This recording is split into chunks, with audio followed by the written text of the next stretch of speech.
Hello everyone. I recently finished this book, Death's End, which is the third book in a trilogy. It's this hard science fiction trilogy that I thought was incredible, honestly. So I just wanted to get a series review out.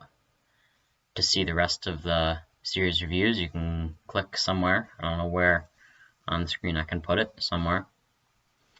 This series is the Three Body Problem series by Liu Cixin. I don't really know how to say his name. He's a Chinese author, and I believe he's supposed to be like their most famous science fiction author.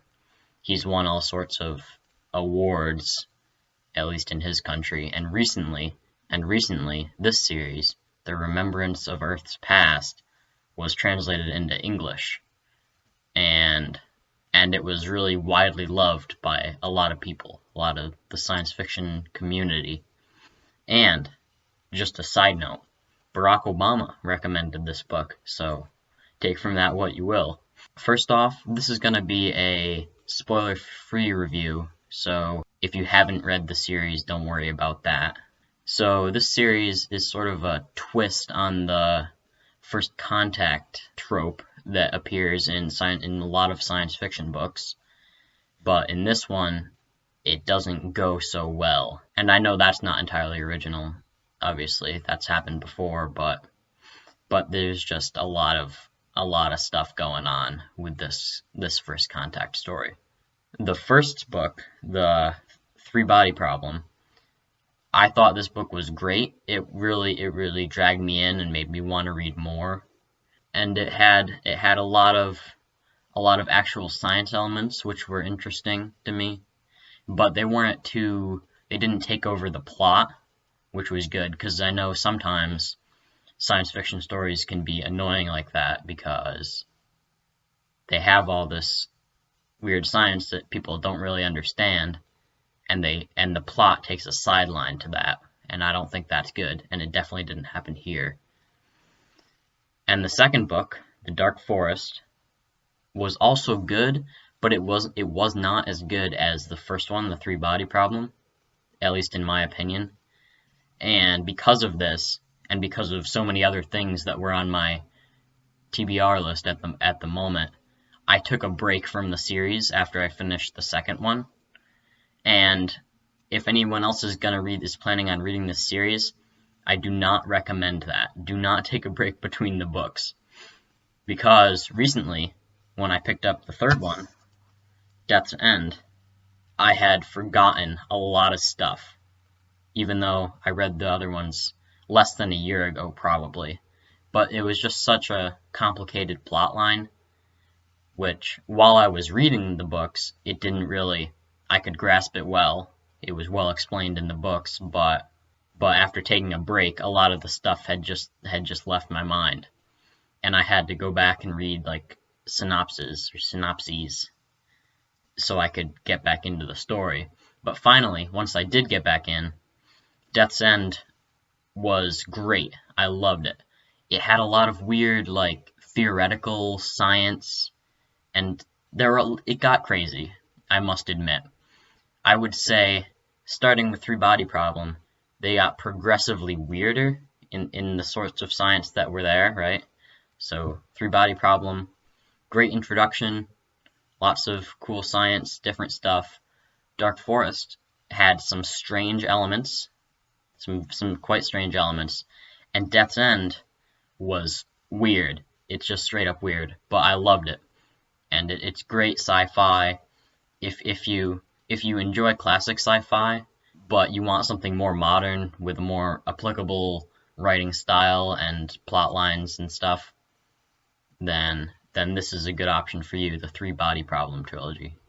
One thing that really stood out to me in this series was the plot, I would say, because it's such a grand, epic plot, like on the scale of some of the epic fantasy series that I read, like the Stormlight Archive or Wheel of Time, I would say. It spans eras. It's amazing. It spans the galaxy. So overall, I'd describe this as an incredible, strange hard science fiction series that everyone who enjoys science fiction in the slightest should read.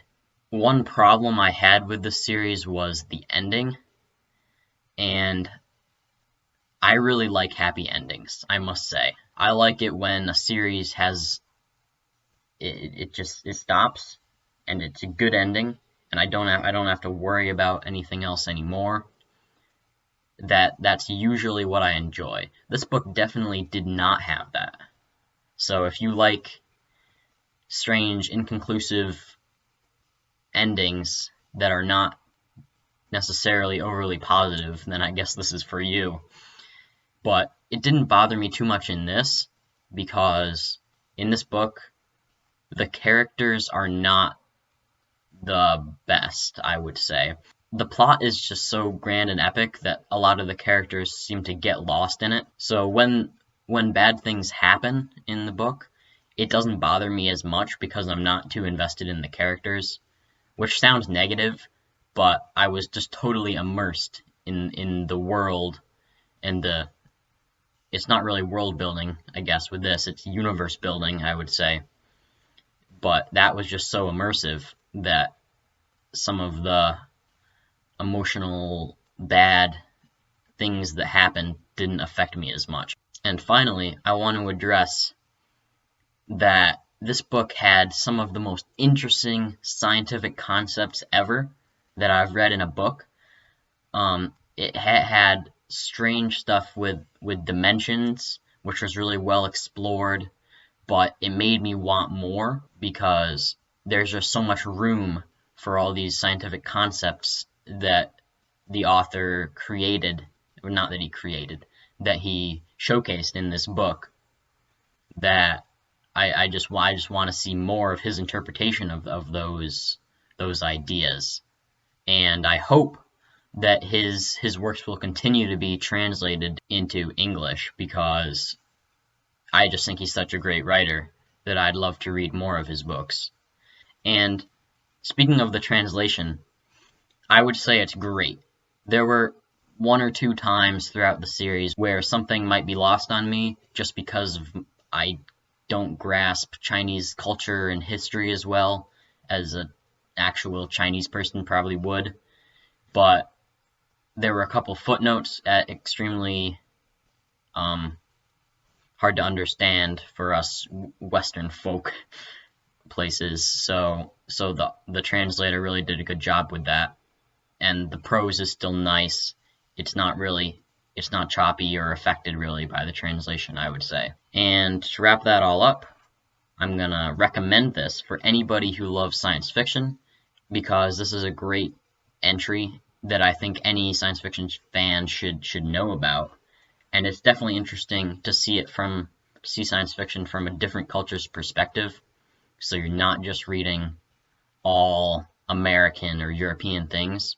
And there's no problem with that either, but this just sort of broadens your horizons. And I'd even recommend this for newer science fiction readers, although it might be a little bit harder to grasp since it's a bit complicated, but it's awfully digestible, I would say, if you can give the time to immerse yourself in it. Okay, so that is all. Subscribe if you're new for more fantasy science fiction content. New videos every other day. Comment down below if you've also read this series or are planning to, because I'd love to hear your thoughts about it. That's me signing off. Adios.